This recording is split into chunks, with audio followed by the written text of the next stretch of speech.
നമസ്കാരം. Middle east വാർത്തകളിലേക്ക് സ്വാഗതം. ആദ്യം നോക്കാം പ്രധാന തലക്കെട്ട്. കള്ളപ്പണം വെളുപ്പിച്ച കേസിൽ ഇന്ത്യൻ പ്രവാസി വ്യവസായി ബൽവീന്ദർ സിംഗ് സാനിക്ക് UAE-യിൽ 5 വർഷം തടവ് ശിക്ഷ, 5 ലക്ഷം ദിർഹം പിഴയും, ശിക്ഷാ കാലാവധി പൂർത്തിയായാൽ നാട് കടത്താനും ഉത്തരവ്. 76 കോടി രൂപ മുടക്കി ദുബായിൽ ഒറ്റയക്ക കാർ നമ്പർ കരസ്ഥമാക്കി വാർത്തകളിൽ ഇടം നേടിയ വ്യവസായിയാണ് ബൽവീന്ദർ സിംഗ് സാനി. ഒമാനിൽ 1 വർഷം പൂർത്തിയായ എല്ലാ വാണിജ്യ സ്ഥാപനങ്ങളിലും ഒരു സ്വദേശിയെങ്കിലും നിയമിക്കണമെന്ന് തൊഴിൽ മന്ത്രാലയം. 10 പേരിൽ കൂടുതൽ ജീവനക്കാരുള്ള സ്ഥാപനങ്ങൾക്ക് നിർദ്ദേശം നടപ്പിലാക്കാൻ 3 മാസത്തെ സമയം അനുവദിച്ചു. പദ്ധതി 1 മാസത്തിനുള്ളിൽ തൊഴിൽ മന്ത്രാലയത്തിന് സമർപ്പിക്കാനും നിർദ്ദേശം.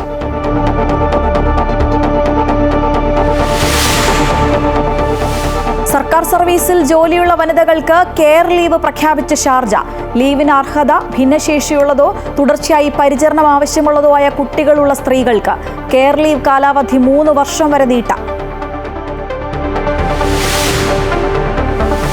UAE-യിൽ പലയിടങ്ങളിലും പൊടിക്കാറ്റ്. ഓറഞ്ച് യെല്ലോ അലർട്ടുകൾ പുറപ്പെടുവിച്ച് ദേശീയ കാലാവസ്ഥാ നിരീക്ഷണ കേന്ദ്രം. കാഴ്ചപരിധി കുറയുന്നതിനാൽ വാഹനയാത്രക്കാർ ജാഗ്രത പാലിക്കണമെന്ന് അധികൃതർ.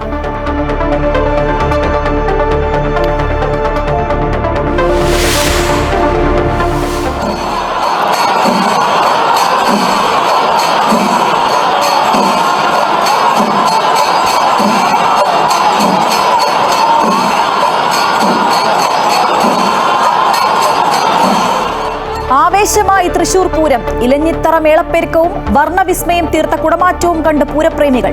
വെടിക്കെട്ട് നാളെ പുലർച്ചെ 3 മണിക്ക്.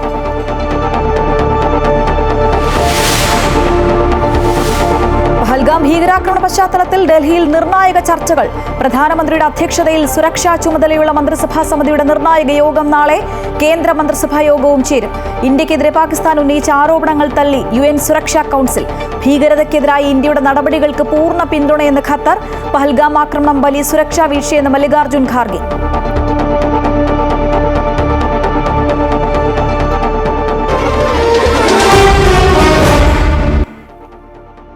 വിശദമായ വാർത്തകളിലേക്ക്. കള്ളപ്പണം വെളുപ്പിച്ച കേസിൽ ഇന്ത്യൻ പ്രവാസി വ്യവസായിക്ക് UAE-യിൽ 5 വർഷം തടവ് ശിക്ഷ.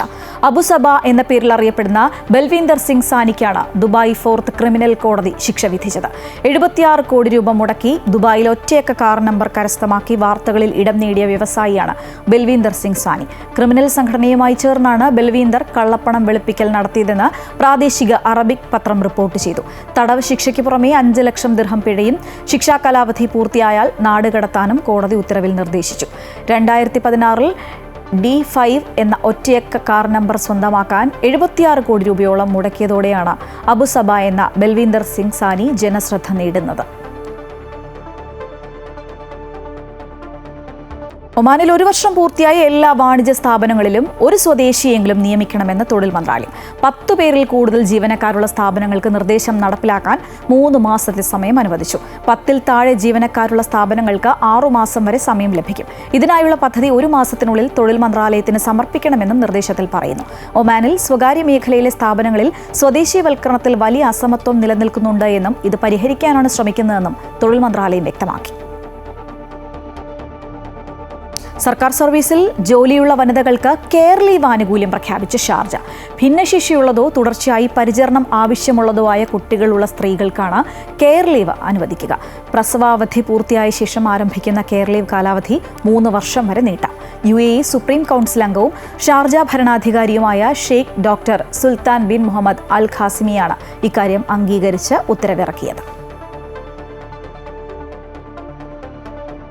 UAE-യിൽ പലയിടങ്ങളിലും പൊടിക്കാറ്റ് അനുഭവപ്പെട്ടു. ഇതോടെ ദേശീയ കാലാവസ്ഥാ നിരീക്ഷണ കേന്ദ്രം ഓറഞ്ച് യെല്ലോ അലർട്ടുകൾ പുറപ്പെടുവിച്ചു. കാഴ്ചപരിധി കുറയുന്നതിനാൽ വാഹനയാത്രക്കാർ ജാഗ്രത പാലിക്കണമെന്നും അധികൃതർ നിർദ്ദേശിച്ചു. അബുദാബി, അൽ ദഫ്ര റീജിയനിലെ അൽ ഹംറ, അൽ മക്തും ഇന്റർനാഷണൽ എയർപോർട്ട് എന്നിവിടങ്ങളിലാണ് പൊടിക്കാറ്റ് ശക്തമായത്. മെയ് 8 വ്യാഴാഴ്ച വരെ പൊടിക്കാറ്റിന് സാധ്യതയുണ്ട് എന്നാണ് കാലാവസ്ഥാ നിരീക്ഷണ കേന്ദ്രത്തിന്റെ അറിയിപ്പിൽ പറയുന്നത്. അറേബ്യൻ ഗൾഫും ഒമാൻ കടലും പ്രക്ഷുബ്ധമാകാൻ സാധ്യതയുണ്ടെന്നും കാലാവസ്ഥാ കേന്ദ്രം അറിയിച്ചു. താപനിലയിൽ കുറവുണ്ടാകും. ആകാശം മേഘാവൃതമായിരിക്കുമെന്നും പൊടിക്കാറ്റ് മൂലം കാഴ്ചപരിധി കുറയുമെന്നും അറിയിപ്പിൽ വ്യക്തമാക്കുന്നു. കുവൈറ്റിൽ 5 വർഷം ജോലിക്ക് ഹാജരാകാതെ ശമ്പളം വാങ്ങി ആരോഗ്യ മന്ത്രാലയത്തിലെ ഡോക്ടർക്കെതിരെ 3,45,000 ദിനാർ പിഴയും 5 വർഷം തടവ് ശിക്ഷയും വിധിച്ചു. കുവൈറ്റ് ക്രിമിനൽ കോടതിയാണ് ശിക്ഷ വിധിച്ചത്. ഇയാളെ ജോലിയിൽ നിന്ന് പിരിച്ചുവിടാനും കോടതി വിധിയിൽ ആവശ്യപ്പെട്ടു. 5 വർഷത്തിനിടയിൽ ജോലിക്ക് ഹാജരാകാതെ വിദേശത്ത് കഴിഞ്ഞ ഇയാൾ 1,15,000 ദിനാറാണ് ശമ്പളമായി തട്ടിയെടുത്തത്. സംഭവത്തിൽ ആരോഗ്യ മന്ത്രാലയത്തിന് നഷ്ടം വരുത്തിയതിനും വിവരം റിപ്പോർട്ട് ചെയ്തതിൽ വീഴ്ച വരുത്തിയതിനും പ്രതിയാക്കപ്പെട്ട വകുപ്പ് മേധാവിയായ മറ്റൊരു ഡോക്ടറെ കോടതി കുറ്റവിമുക്തനാക്കി. കുവൈറ്റിൽ വിദ്യാഭ്യാസ സ്ഥാപനങ്ങളിൽ ജീവകാരുണ്യ പ്രവർത്തനങ്ങളുടെ ഭാഗമായി പണപ്പിരിവ് നടത്തുന്നതിന് വിലക്ക്. വിദ്യാഭ്യാസ മന്ത്രാലയത്തിലെ വികസന വിഭാഗം അണ്ടർ സെക്രട്ടറി മറിയം അൽ അൻസിയാണ് ഇത് സംബന്ധിച്ച വിജ്ഞാപനം പുറപ്പെടുവിച്ചത്. ഇത് പ്രകാരം സ്വകാര്യ വിദ്യാലയങ്ങൾ ഉൾപ്പെടെയുള്ള വിദ്യാഭ്യാസ സ്ഥാപനങ്ങളിൽ വിദ്യാർത്ഥികളിൽ നിന്നോ രക്ഷിതാക്കളിൽ നിന്നോ ജീവകാരുണ്യ പ്രവർത്തനങ്ങൾക്ക് യാതൊരുവിധ പണപ്പിരിവുകളും നടത്താൻ പാടില്ല. ജീവകാരുണ്യ പ്രവർത്തനങ്ങൾക്ക് പുതിയ നിരീക്ഷണ സംവിധാനം ഏർപ്പെടുത്തുന്നതിന്റെ ഭാഗമായി സാമൂഹിക ശിശു കുടുംബക്ഷേമ മന്ത്രാലയത്തിൽ നിന്നുള്ള നിർദ്ദേശങ്ങളുടെ അടിസ്ഥാനത്തിലാണ് നടപടിയെന്നും അവർ അറിയിച്ചു. ജീവകാരുണ്യ പ്രവർത്തനങ്ങളുടെ സ്വഭാവത്തിലുള്ളതും സംഭാവനകൾ ശേഖരിക്കാൻ ലക്ഷ്യമിട്ടുകൊണ്ട് സംഘടിപ്പിക്കുന്നതുമായ പ്രദർശനങ്ങൾക്കും പരിപാടികൾക്കും നിരോധനം ബാധകമാണ്. നിർദ്ദേശം ലംഘിക്കുന്ന സ്ഥാപനങ്ങൾക്കെതിരെ നിയമപരമായ നടപടികൾ സ്വീകരിക്കുമെന്നും വിജ്ഞാപനത്തിൽ മുന്നറിയിപ്പ് നൽകി.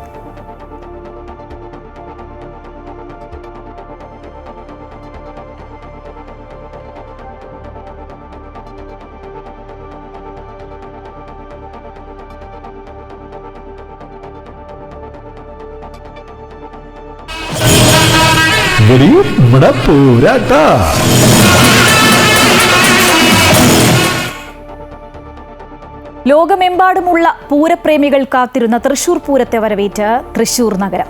ഘടകപൂരങ്ങളുടെ എഴുന്നള്ളിപ്പും മഠത്തിൽ വരവും ഇലഞ്ഞിത്തറ മേളവും തെക്കോട്ടിറക്കവും എല്ലാം പൂരാസ്വാദകർക്ക് ആവേശം പകർന്നു. തെച്ചിക്കോട്ടുകാവ് രാമചന്ദ്രന്റെ തെക്കേ നട കടന്നുള്ള വരവ് പൂരത്തിന്റെ മാറ്റുകൂട്ടി.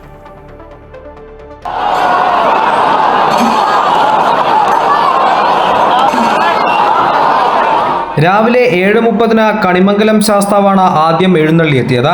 തുടർന്ന് ചെമ്പുക്കാവ് ഭഗവതി, പനമുക്കുംപിള്ളി ശാസ്താവ്, കാരമുക്ക് ഭഗവതി, ലാലൂർ ഭഗവതി, ചൂരക്കോട്ടുകാവ് ഭഗവതി, അയ്യന്തോൾ ഭഗവതി, നെയ്തലക്കാവ് ഭഗവതി എന്ന ക്രമത്തിൽ എഴുന്നള്ളിപ്പുകൾ വടക്കുന്നാഥ ക്ഷേത്രത്തിൽ പ്രവേശിച്ചു. ആനപ്രേമികളുടെ ഹരമായ കൊമ്പൻ തെച്ചിക്കോട്ടുകാവ് രാമചന്ദ്രന്റെ സാന്നിധ്യം ചെമ്പുക്കാവ് ശ്രീ കാർത്യായനി ഭഗവതിയുടെ എഴുന്നള്ളത്തിൽ വൻ ജനപങ്കാളിത്തത്തിന് കാരണമായി. ചെമ്പുക്കാവ് ക്ഷേത്രത്തിൽ നിന്നും ആരാധകരുടെ അകമ്പടിയോടെ ഭഗവതിയെ മസ്തകത്തിലേറ്റിയ രാമൻ വടക്കുന്നാഥ ക്ഷേത്രത്തിനുള്ളിൽ കടന്ന വലം വെച്ച ശേഷമാണ് തെക്കേ ഗോപുരനടയിലൂടെ പുറത്തേക്കിറങ്ങിയത്. രാമനെ ഒരു നോക്ക് കാണാൻ കാത്തുനിന്ന ജനക്കൂട്ടം ആർപ്പുവിളികളോടെയാണ് ആനയെ വരവേറ്റിയത്.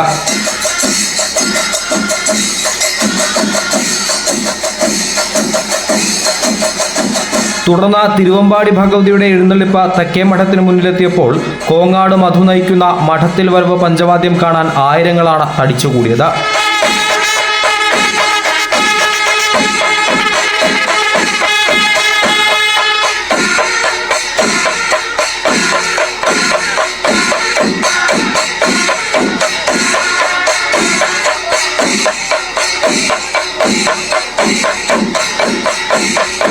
പാറമേക്കാവിൽ നിന്ന് ഉച്ചയ്ക്ക് 12 ആരംഭിച്ച എഴുന്നള്ളിപ്പ് ചെമ്പടമേളത്തിന്റെ അകമ്പടിയായി ഉച്ചയ്ക്ക് 2 വടക്കുന്നാഥ ക്ഷേത്രത്തിനകത്തെത്തിയപ്പോൾ കിഴക്കൂട്ട് അനിയന്മാരാരുടെ പ്രമാണത്തിലുള്ള ഇലഞ്ഞിത്തറമേളമായി മാറി. വടക്കുന്നാഥ ക്ഷേത്രത്തിന്റെ മതിൽക്കെട്ടിനുള്ളിൽ പടിഞ്ഞാറേ ഗോപുരനടയ്ക്ക് അഭിമുഖമായി നിൽക്കുന്ന ഇലഞ്ഞിമരത്തിന് സമീപമാണ് മേളം. പരിമിതമായ സ്ഥലമാണ് ഉള്ളതെന്നതിനാൽ ആദ്യം ഇടം പിടിക്കുന്നവർക്ക് മാത്രമാണ് നേരിട്ട് ഇലഞ്ഞിത്തറമേളം കണ്ടാസ്വദിക്കാൻ സാധിക്കുക.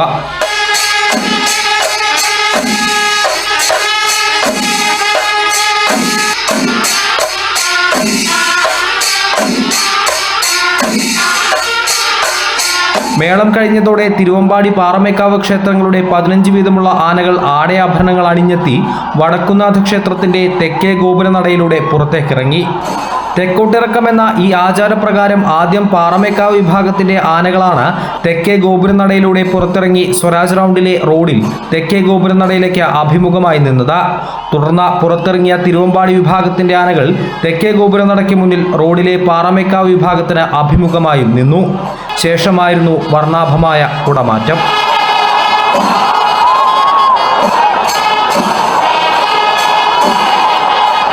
അമൃത ന്യൂസ്, തൃശൂർ. പൂരപ്രേമികളെ ആവേശത്തിലാഴ്ത്തി തൃശൂർ പൂരത്തിന്റെ കുടമാറ്റം. പാറമേക്കാവും തിരുവമ്പാടിയും പരസ്പരം വാശിയോടെ കുടകൾ ഉയർത്തിയപ്പോൾ കാണികൾ ആരവമുയർത്തി.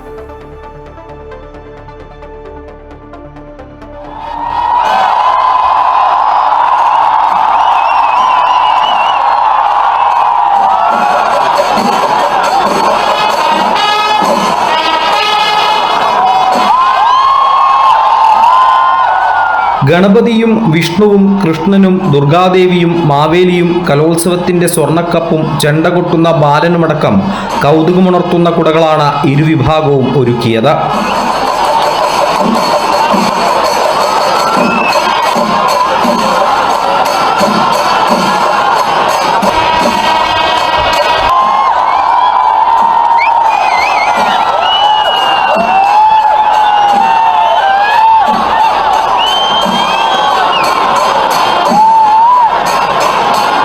ഇരുവിഭാഗത്തിന്റെയും LED കുടകളും രാത്രിയിലെ ഇരുട്ടിൽ തിളങ്ങി നിന്നു.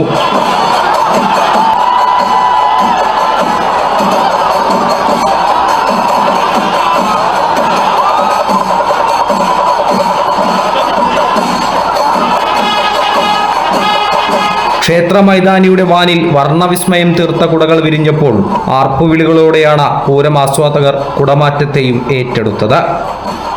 അമൃത ന്യൂസ്, തൃശൂർ.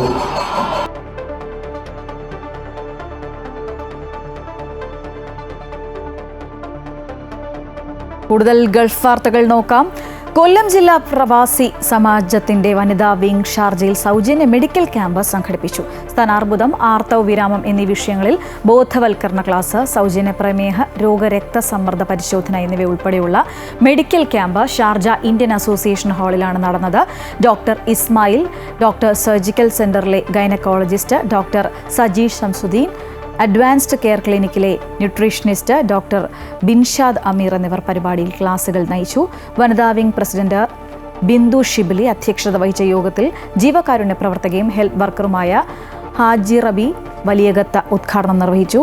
അഹമ്മദ് ഷിബിലി, അഡ്വക്കേറ്റ് നജമുദ്ദീൻ എന്നിവർ സംസാരിച്ചു.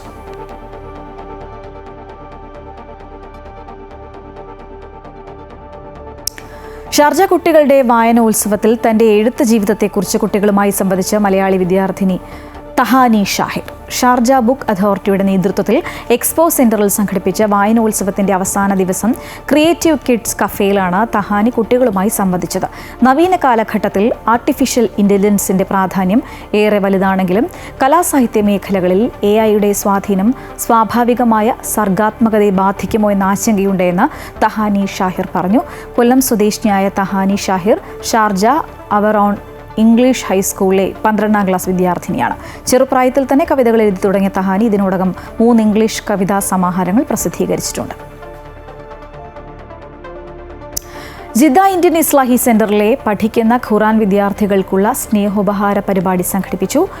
HE മുഹമ്മദ് ബാബു സേഠ് പരിപാടി ഉദ്ഘാടനം ചെയ്തു. ലഹരിക്കെതിരെ കുട്ടികളുടെയും വലിയവരുടെയും പ്രതിജ്ഞയും നടന്നു.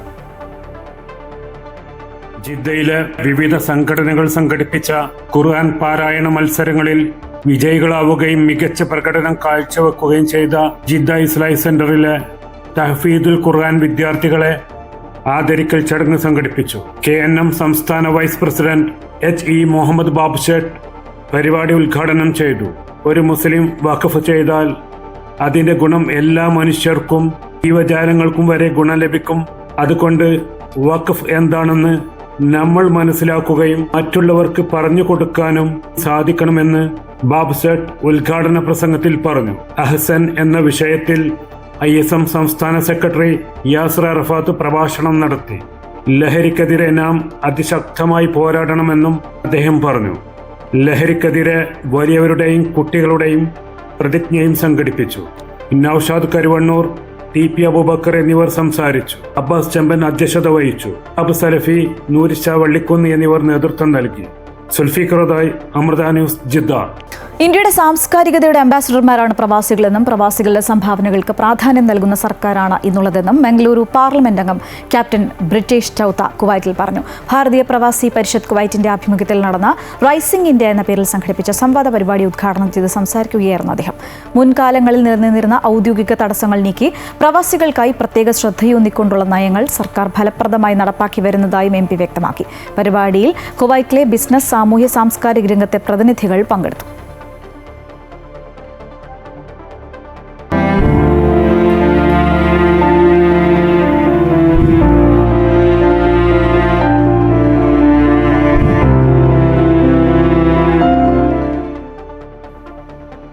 പഹൽഗാം ഭീകരാക്രമണത്തിന്റെ പശ്ചാത്തലത്തിൽ ഇന്ത്യ പാക് സംഘർഷം ദിനം പ്രതി കൂടി വരുന്ന സാഹചര്യത്തിൽ നിർണായക നീക്കവുമായി ഇന്ത്യ അതിർത്തി മേഖലകളും തന്ത്രപ്രധാന കേന്ദ്രങ്ങളും അടക്കം 259 ഇടങ്ങളിൽ നാളെ മോക്ക് ഡ്രിൽ നടത്തും.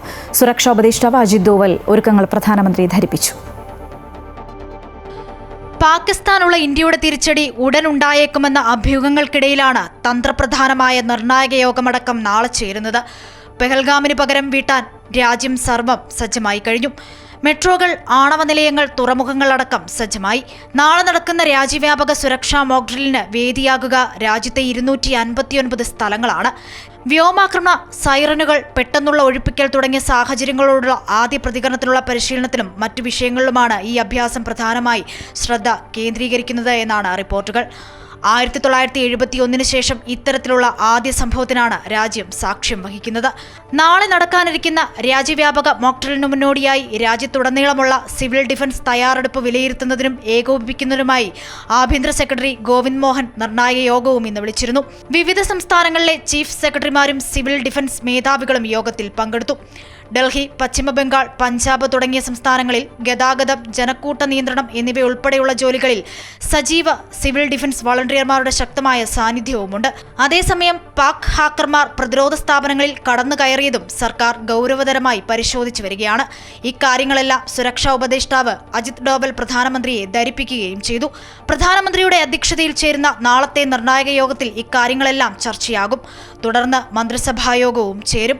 കഴിഞ്ഞ മാസം 22-നാണ് ജമ്മു കശ്മീരിലെ പഹൽഗാമിൽ 26 പേർ കൊല്ലപ്പെട്ട ഭീകരാക്രമണം ഉണ്ടായത്. News desk Amrita news. Pahalgam ഭീകരാക്രമണത്തിൽ കേന്ദ്രത്തിനെതിരെ ആഞ്ഞടിച്ച് കോൺഗ്രസ് അധ്യക്ഷൻ മല്ലികാർജ്ജുൻ ഖാർഗെ. ആക്രമണം നടക്കുമെന്ന ഇന്റലിജൻസ് റിപ്പോർട്ട് 3 ദിവസം മുൻപ് പ്രധാനമന്ത്രിക്ക് കിട്ടിയിരുന്നു. ഈ ഇന്റലിജൻസ് റിപ്പോർട്ടിന്റെ പശ്ചാത്തലത്തിലാണ് പ്രധാനമന്ത്രി നരേന്ദ്രമോദി ജമ്മു കശ്മീർ സന്ദർശനം മാറ്റിവെച്ചത്. പഹൽഗാം ആക്രമണത്തിൽ ഗുരുതരമായ ഇന്റലിജൻസ് വീഴ്ചയാണ് കേന്ദ്ര സർക്കാരിന്റെ ഭാഗത്തുനിന്നുണ്ടായത്. ഇന്റലിജൻസ് റിപ്പോർട്ട് കിട്ടിയിട്ടും സർക്കാർ ഇടപെടാതിരുന്നത് ദുരൂഹമാണെന്ന് മല്ലികാർജ്ജുൻ ഖാർഗെ ആരോപിച്ചു. UN രക്ഷാസമിതി യോഗത്തിൽ ഒറ്റപ്പെട്ട പാകിസ്ഥാൻ. ആണവ ഭീഷണി മുഴക്കുന്ന പാകിസ്ഥാനെ UN രക്ഷാസമിതി അംഗങ്ങൾ ചോദ്യം ചെയ്തു. പാകിസ്ഥാൻ മിസൈൽ പരീക്ഷണങ്ങൾ നടത്തിയെന്നതിനെയും യോഗത്തിൽ പല രാജ്യങ്ങളും വിമർശനം ഉന്നയിച്ചു. മതത്തിന്റെ അടിസ്ഥാനത്തിൽ നടന്ന കൂട്ടക്കൊലയെ അപലപിക്കുന്നുവെന്ന വിവിധ രാജ്യങ്ങൾ നിലപാടെടുത്തു. ഇന്ത്യയുമായുള്ള സംഘർഷങ്ങളെക്കുറിച്ചും പഹൽഗാമിലെ ഭീകരാക്രമണത്തെക്കുറിച്ചും അടച്ചിട്ട മുറിയിൽ നടത്തിയ കൂടിയാലോചനയിൽ ഐക്യരാഷ്ട്രസഭയുടെ സുരക്ഷാ സമിതി പാകിസ്ഥാനെ ശക്തമായി വിമർശിച്ചതായാണ് റിപ്പോർട്ട്. പഹൽഗാം ആക്രമണത്തിൽ പാകിസ്ഥാൻ തീവ്രവാദ ഗ്രൂപ്പായ ലഷ്കർ ഇ തോയ്ബയുടെ പങ്കാളിത്തത്തെക്കുറിച്ച് അംഗങ്ങൾ ഇസ്ലാമാബാദിനെ ചോദ്യം ചെയ്തതായാണ് വിവരം. കൂടാതെ പാകിസ്ഥാനിലേക്കുള്ള ജലമൊഴുക്കിൽ വലിയ കുറവുണ്ടാകുമെന്ന് സർക്കാർ വൃത്തങ്ങൾ അറിയിച്ചു. ഇന്ത്യയുടെ നടപടിയിൽ ഈ സീസണിൽ പാകിസ്ഥാന് സാധാരണയേക്കാൾ 20% കുറവ് ജലമേ കിട്ടുകയുള്ളൂ എന്ന സൂചനയാണ് പുറത്തുവരുന്നത്. രാജ്യവ്യാപകമായി നാളെ നടക്കുന്ന മോക്ക് ഡ്രില്ലിന്റെ ഭാഗമായി കേരളത്തിലും ചീഫ് സെക്രട്ടറിയുടെ അധ്യക്ഷതയിൽ ഉന്നതതല യോഗം ചേർന്ന് തയ്യാറെടുപ്പുകൾ വിലയിരുത്തി. മോക്ക് ഡ്രിൽ ഉറപ്പുവരുത്താൻ എല്ലാ ജില്ലാ കളക്ടർമാർക്കും ഉദ്യോഗസ്ഥർക്കും നിർദ്ദേശം നൽകിയിട്ടുണ്ട്. നാളെ വൈകിട്ട് 4 മണിക്കാണ് മോക്ക് ഡ്രിൽ നടക്കുക. KPCC നേതൃമാറ്റത്തിൽ തീരുമാനം വൈകുന്നു. അധ്യക്ഷ സ്ഥാനത്തേക്ക് പരിഗണിക്കുന്ന പേരുകളിൽ സമവായമാകുന്നില്ല. അതേസമയം തനിക്കെതിരെ പ്രവർത്തിക്കുന്നു എന്നാരോപിച്ച് ദീപാദാസ് മുൻഷിക്കെതിരെ കെ സുധാകരൻ ഹൈക്കമാൻഡിന് പരാതി നൽകിയിട്ടുണ്ട്. ഇതിനിടെ സുധാകരനെ പിന്തുണച്ച പല ജില്ലകളിലും പോസ്റ്ററുകളും പ്രത്യക്ഷപ്പെട്ടു. KPCC അധ്യക്ഷ സ്ഥാനത്ത് നിന്ന് കെ സുധാകരനെ മാറ്റുന്നതിൽ ചർച്ചകൾ സജീവമായി തുടരുന്നുണ്ടെങ്കിലും അന്തിമ തീരുമാനത്തിലെത്താൻ ഹൈക്കമാൻഡിന് കഴിയുന്നില്ല. അനാരോഗ്യം ചൂണ്ടിക്കാട്ടി സുധാകരനെ മാറ്റി നിർത്തണമെന്ന ആവശ്യം തദ്ദേശ തെരഞ്ഞെടുപ്പിന്റെ പശ്ചാത്തലത്തിലാണ് കോൺഗ്രസിനുള്ളിൽ ശക്തമാകുന്നത്. KPCC അധ്യക്ഷ സ്ഥാനത്തേക്ക് ആന്റണി, റോജി എം ജോൺ, സണ്ണി ജോസഫ്, ബെന്നി ബെഹനാൻ എന്നീ പേരുകൾ ക്രൈസ്തവ സമുദായത്തെ പ്രതിനിധീകരിച്ചാണ് ഉയരുന്നത്. എന്നാൽ ഇവരാരും തന്നെ കെ സുധാകരന് പകരക്കാരനാകില്ല എന്ന വിമർശനം വ്യാപകവും ശക്തവുമായി ഉയരുമ്പോൾ ഒറ്റ പേരിലൊതുങ്ങാൻ ഹൈക്കമാൻഡിന് കഴിയുന്നില്ല. എന്നാൽ കെ സുധാകരനാകട്ടെ തനിക്കെതിരായി അജണ്ട തീരുമാനിച്ച് മാധ്യമങ്ങളോടൊപ്പം ചേർന്ന് ഒരു വിഭാഗം പ്രവർത്തിക്കുകയാണെന്നും കേരളത്തിന്റെ ചുമതലയുള്ള ദീപാദാസ് മുൻഷിക്കും ഇതിൽ പങ്കുണ്ടെന്നും ആരോപിക്കുന്നു. ഇക്കാര്യത്തിൽ AICCക്ക് പരാതിയും നൽകി കഴിഞ്ഞു. തനിക്ക് പറയാനുള്ളത് നാളെ കഴിഞ്ഞു പറയുമെന്നാണ് സുധാകരന്റെ പ്രതികരണം. എന്നാൽ കെ സുധാകരനടക്കം മുതിർന്ന നേതാക്കൾ നേതൃമാറ്റത്തിൽ നടത്തുന്ന പരസ്യ പ്രതികരണങ്ങൾ വിഷയം കൂടുതൽ സങ്കീർണമാകുന്നു എന്ന വിലയിരുത്തലുമുണ്ട്. ഇതിനിടെ കെ സുധാകരനെ പിന്തുണച്ച് കോഴിക്കോടും കണ്ണൂരും കോട്ടയത്തും പോസ്റ്ററുകളും പ്രത്യക്ഷപ്പെട്ടു. അതേസമയം KPCC അധ്യക്ഷനെ തീരുമാനിക്കുന്നതിൽ ക്രൈസ്തവ സഭ ഇടപെടുന്നുവെന്ന ആരോപണം തള്ളി കത്തോലിക്ക സഭ മുഖപത്രമായ ദീപിക രംഗത്ത് വന്നു. അധ്യക്ഷന്റെ മതമല്ല മതേതരത്വമാണ് മുഖ്യം എന്ന തലക്കെട്ടിലാണ് മുഖപ്രസംഗം. അമൃത ന്യൂസ്, തിരുവനന്തപുരം. വയനാട് മുൻ DCC ട്രഷറർ NM വിജയന്റെ ആത്മഹത്യക്കിടയാക്കിയ ബത്തേരി അർബൻ സഹകരണ ബാങ്കിലെ നിയമനക്കോഴ കേസിൽ IC ബാലകൃഷ്ണൻ MLA-ക്കെതിരെ കേസെടുക്കാം എന്ന് വിജിലൻസ്. അന്വേഷണ ഉദ്യോഗസ്ഥൻ ഷാജി വർഗീസ് വിജിലൻസ് ഡയറക്ടർ യോഗേഷ് ഗുപ്തയ്ക്ക് റിപ്പോർട്ട് സമർപ്പിച്ചു. പിതാവിന്റെ മരണത്തിന് ഉത്തരവാദി IC ബാലകൃഷ്ണൻ MLA ആണ് എന്ന് NM വിജയന്റെ മകനും മരുമകളും കഴിഞ്ഞ ദിവസം ആരോപണമുന്നയിച്ച് രംഗത്ത് വന്നിരുന്നു. NM വിജയന്റെയും മകന്റെയും ആത്മഹത്യ നടന്ന് 4 മാസം പിന്നിടുമ്പോഴാണ് ബാങ്ക് നിയമന കോഴയുമായി ബന്ധപ്പെട്ട പ്രാഥമിക അന്വേഷണ report Wayanad vigilance DYSP Shaji വർഗീസിന്റെ നേതൃത്വത്തിലുള്ള പ്രത്യേക സംഘം സമർപ്പിച്ചത്. നിലവിൽ നിയമന കോഴയുമായി ബന്ധപ്പെട്ട് നടക്കുന്ന അന്വേഷണത്തിൽ MLA-ക്കെതിരെ കേസെടുക്കാൻ കഴിയുമോ എന്ന കാര്യം വിജിലൻസ് പരിശോധിച്ചിരുന്നു. ഇതുമായി ബന്ധപ്പെട്ട് MLA-ക്കെതിരെ തെളിവുകൾ ലഭിച്ചതോടെയാണ് കേസെടുക്കാമെന്ന് വ്യക്തമാക്കിയുള്ള ശുപാർശ സമർപ്പണം. അന്വേഷണത്തിന്റെ ഭാഗമായി KPCC അധ്യക്ഷൻ K. സുധാകരന്റെയും പണം നൽകിയ ഉദ്യോഗാർത്ഥികളുടെയും ഉൾപ്പെടെ മൊഴി വിജിലൻസ് രേഖപ്പെടുത്തിയിരുന്നു. NM വിജയന്റെ മകനെയും കേസിലെ മറ്റു പ്രതികളായ DCC പ്രസിഡന്റ് ND അപ്പച്ചൻ, KK ഗോപിനാഥൻ എന്നിവരെയും അന്വേഷണ സംഘം ചോദ്യം ചെയ്തിരുന്നു. വിജിലൻസ് ഡയറക്ടർ അന്വേഷണത്തിന് ഉത്തരവിട്ടാൽ IC ബാലകൃഷ്ണൻ MLA-ക്കും കോൺഗ്രസിനും കനത്ത തിരിച്ചടിയാകും. NM വിജയന്റെയും മകന്റെയും ആത്മഹത്യയുമായി ബന്ധപ്പെട്ട് കുടുംബം IC ബാലകൃഷ്ണൻ MLA-ക്കെതിരെ ഗുരുതര ആരോപണവുമായി കഴിഞ്ഞ ദിവസം രംഗത്ത് വന്നിരുന്നു. കടബാധ്യത പാർട്ടി ഏറ്റെടുക്കുമെന്ന ഉറപ്പുകൾ നേതൃത്വം പാലിക്കാത്തതിൽ കുടുംബം കടുത്ത അതൃപ്തിയിലാണ്. അമൃത ന്യൂസ്, വയനാട്. റാപ്പർ വേടനുമായി ബന്ധപ്പെട്ട കേസ് അന്വേഷണത്തിന്റെ വിവരങ്ങൾ മാധ്യമങ്ങൾ മുൻപാകെ വിവരിച്ച കോടനാട് റേഞ്ച് ഓഫീസർക്ക് സ്ഥലം മാറ്റം. റേഞ്ച് ഓഫീസർ അധീഷിനെ മലയാറ്റൂർ ഡിവിഷന് പുറത്തേക്ക് സ്ഥലം മാറ്റാനാണ് വനം മന്ത്രി ഉത്തരവിട്ടിരിക്കുന്നത്. വകുപ്പുതല അന്വേഷണത്തിന്റെ ഭാഗമായാണ് നടപടി. റേഞ്ച് ഓഫീസർ അധീഷിന്റെ മാധ്യമങ്ങൾക്ക് മുന്നിലെ പ്രസ്താവനകൾ പ്രഥമ ദൃഷ്ട്യാ സർക്കാർ ജീവനക്കാരുടെ പെരുമാറ്റച്ചട്ടങ്ങളുടെ ലംഘനമായി കണ്ടാണ് നടപടി. റാപ്പർ വേടന് ശ്രീലങ്കൻ ബന്ധമുണ്ട് എന്നതടക്കമുള്ള സ്ഥിരീകരിക്കാത്ത കാര്യങ്ങൾ മാധ്യമങ്ങൾക്ക് മുൻപാകെ വെളിപ്പെടുത്തിയത് ശരിയായ അന്വേഷണ രീതിയല്ല. സംഭവത്തിൽ വിശദമായ അന്വേഷണം നടത്തി അന്തിമ റിപ്പോർട്ട് സമർപ്പിക്കാൻ വനം മേധാവിക്ക് നിർദ്ദേശം നൽകിയിട്ടുണ്ട്. റിപ്പോർട്ട് ലഭിച്ച ശേഷം തുടർ നടപടി സംബന്ധിച്ച തീരുമാനം കൈക്കൊള്ളുമെന്ന് മന്ത്രി AK ശശീന്ദ്രൻ വ്യക്തമാക്കി. അധീഷിനെ മലയാറ്റൂർ ഡിവിഷന് പുറത്തേക്ക് സ്ഥലം മാറ്റാനാണ് ഉത്തരവിട്ടിരിക്കുന്നത്. റേഞ്ച് ഓഫീസർ ഉൾപ്പെടെയുള്ളവർ ചട്ടപ്രകാരമാണ് പ്രവർത്തിച്ചതെന്ന വനം മേധാവിയുടെ റിപ്പോർട്ട് തള്ളിക്കൊണ്ടാണ് നടപടി. അതേസമയം അറസ്റ്റിനും കേസിനും ജാമ്യത്തിനും പിന്നാലെ വേടൻ എന്ന ഹിരൺദാസ് കഴിഞ്ഞ ദിവസം ഒരു പൊതുപരിപാടിയിൽ പങ്കെടുത്തിരുന്നു. സംസ്ഥാന സർക്കാരിന്റെ 4ാം വാർഷികത്തോടനുബന്ധിച്ച് ഇടുക്കിയിൽ വെച്ചായിരുന്നു പരിപാടി സംഘടിപ്പിച്ചത്. അമൃത ന്യൂസ്, കൊച്ചി. സംസ്ഥാനത്ത് IAS തലത്തിൽ അഴിച്ചുപണി. KR ജ്യോതിലാലിനെ പൊതുഭരണ വകുപ്പിൽ നിന്ന് ധനവകുപ്പിലേക്ക് മാറ്റി. വിശ്വനാഥ് സിൻഹയ്ക്ക് വനം വകുപ്പിന്റെ അധിക ചുമതല നൽകി. മിർ മുഹമ്മദ് അലിയാണ് KSEBയുടെ പുതിയ ചെയർമാൻ. അദീല അബ്ദുള്ളയെ വനിതാ ശിശുക്ഷേമ വകുപ്പിന്റെ ചുമതലയിൽ നിന്ന് മാറ്റി. തദ്ദേശ വകുപ്പ് സ്പെഷ്യൽ സെക്രട്ടറിയുടെ അധിക ചുമതല നൽകി. സംസ്ഥാന സർക്കാരിന്റെ 4ാം വാർഷികത്തോടനുബന്ധിച്ച് നടത്തുന്ന എറണാകുളം ജില്ലയിലെ മുഖാമുഖം പരിപാടി മുഖ്യമന്ത്രി പിണറായി വിജയൻ നാളെ ഉദ്ഘാടനം ചെയ്യും. കാക്കനാട് കിൻഫ്ര കൺവെൻഷൻ സെന്ററിലാണ് പരിപാടി. വൈകിട്ട് കലൂർ ജവഹർലാൽ നെഹ്റു സ്റ്റേഡിയത്തിൽ നടക്കുന്ന ബഹുജന റാലിയും പൊതുസമ്മേളനവും മുഖ്യമന്ത്രി ഉദ്ഘാടനം ചെയ്യും. സമൂഹത്തിലെ വിവിധ മേഖലകളിൽ നിന്നായി 500-ലധികം ആളുകളുമായാണ് മുഖ്യമന്ത്രി മുഖാമുഖം പരിപാടിയിൽ സംസാരിക്കുക. രാവിലെ 10:30 കാക്കനാട് കിൻഫ്ര കൺവെൻഷൻ സെന്ററിലാണ് പരിപാടി നടക്കുക. ഉദ്ഘാടന സമ്മേളനത്തിൽ വ്യവസായ വകുപ്പ് മന്ത്രി P. രാജീവ് അധ്യക്ഷത വഹിക്കും. മന്ത്രി നേരിട്ടെത്തി പരിപാടിയുടെ ഒരുക്കങ്ങൾ വിലയിരുത്തി. ഭാവിയിലെ വികസനത്തിനായി വിവിധ മേഖലകളിലെ ആളുകളുടെ അഭിപ്രായങ്ങൾ കേൾക്കുക, പ്രാവർത്തികമാക്കുക എന്ന ലക്ഷ്യത്തോടെയാണ് മുഖാമുഖ പരിപാടി സംഘടിപ്പിക്കുന്നത്. വൈകിട്ട് ഇടത് സർക്കാരിന്റെ 4ാം വാർഷികത്തിന്റെ ഭാഗമായി സംഘടിപ്പിക്കുന്ന ബഹുജന റാലി കലൂർ സ്റ്റേഡിയത്തിൽ നടക്കും. തുടർന്നുള്ള പൊതുസമ്മേളനം മുഖ്യമന്ത്രി ഉദ്ഘാടനം ചെയ്യും. നേതാക്കളും പ്രവർത്തകരും അടക്കം 100 കണക്കിന് ആളുകളെയാണ് റാലിയിൽ പ്രതീക്ഷിക്കുന്നത്. അമൃത ന്യൂസ്, കൊച്ചി.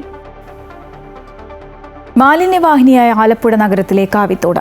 ഒഴുക്ക് തടസ്സപ്പെട്ട് മാലിന്യം കെട്ടിക്കിടക്കുന്ന തോട്ടിൽ നിന്ന് ഉയർന്ന ദുർഗന്ധം മൂലം വഴി നടക്കാനാകാത്ത ഗതികേടിലാണ് പ്രദേശവാസികൾ. മഴ പെയ്ത് വെള്ളം ഉയരുന്നതോടെ സാംക്രമിക രോഗങ്ങൾ പടരുമെന്ന ആശങ്കയിൽ ഭീതിയോടെ ജീവിതം തള്ളി നീക്കുകയാണ് തോടിന്റെ ഇരുകരകളിലുമുള്ള കുടുംബങ്ങൾ. പഴവീട് പാലസ് വാർഡുകളുടെ അതിർത്തി പങ്കിടുന്ന കാവിത്തോട് ഒരു കാലത്ത് അറിയപ്പെട്ടിരുന്നത് അലക്കുതോടെന്നാണ്. ഈ തോട് കേന്ദ്രീകരിച്ച് ഉപജീവനം കണ്ടെത്തിയിരുന്ന ധാരാളം കുടുംബങ്ങളുണ്ടായിരുന്നു. എന്നാൽ ഇന്ന് സ്ഥിതി വ്യത്യസ്തമാണ്. അലക്കാൻ പോയിട്ട് കൈകൊണ്ട് തൊടാൻ പോലും സാധിക്കാത്ത തരത്തിൽ മലിനമാണ് തോട്. കക്കൂസ് മാലിന്യമടക്കം കലരുന്നുണ്ടെന്ന് കരുതുന്ന പ്രദേശത്ത് ചില സമയങ്ങളിൽ മാലിന്യത്തിന്റെ ഗന്ധം അസഹനീയമാണെന്ന് നാട്ടുകാർ പറയുന്നു. കുട്ടിക്കാലം മുതലേ ഞങ്ങളൊക്കെ ഇവിടെ കുളിച്ചുകൊണ്ടിരുന്ന ഒരു തോടാണിത്. ഇവിടെയൊക്കെ ഇഷ്ടംപോലെ ആൾക്കാർ വന്ന് കുളിക്കുകയും അതുപോലെ തന്നെ തുണി കഴുകുന്നതൊക്കെ ഒരു സ്ഥലമായിരുന്നത്. ആ സ്ഥലത്തിൻ്റെ ഒരു അവസ്ഥ എന്ന് പറഞ്ഞാൽ ഇപ്പം ഒരു കുറേ വർഷങ്ങളായിട്ട്, അതായത് നമുക്ക് എല്ലാ ആൾക്കാരും, അതായത് പടിഞ്ഞാറ് നിന്ന് വരുന്ന കംപ്ലീറ്റ് വേസ്റ്റുകൾ മുഴുവൻ എല്ലാവരും ഈ തോട്ടിലോട്ടാണ് ഇടുന്നത്. ഇപ്പോൾ ഇത് നമുക്കൊന്ന് കാല് പോലും ഒന്ന് കഴുകാൻ പോലും ഒന്നും പറ്റാത്തൊരവസ്ഥയിലാണ്. അതുപോലെ തന്നെ ഈ വെള്ളത്തിൽ ഇറങ്ങിയിട്ടുള്ളവർക്കൊക്കെ എലിപ്പനി വന്ന് ബാധിച്ച് മരിച്ച ആൾക്കാരും ഉണ്ട് ഇവിടെ. ഇത് നമ്മൾ നിരന്തരമായിട്ട് നമ്മൾ നഗരസഭയിലും പറയുന്നുണ്ട്.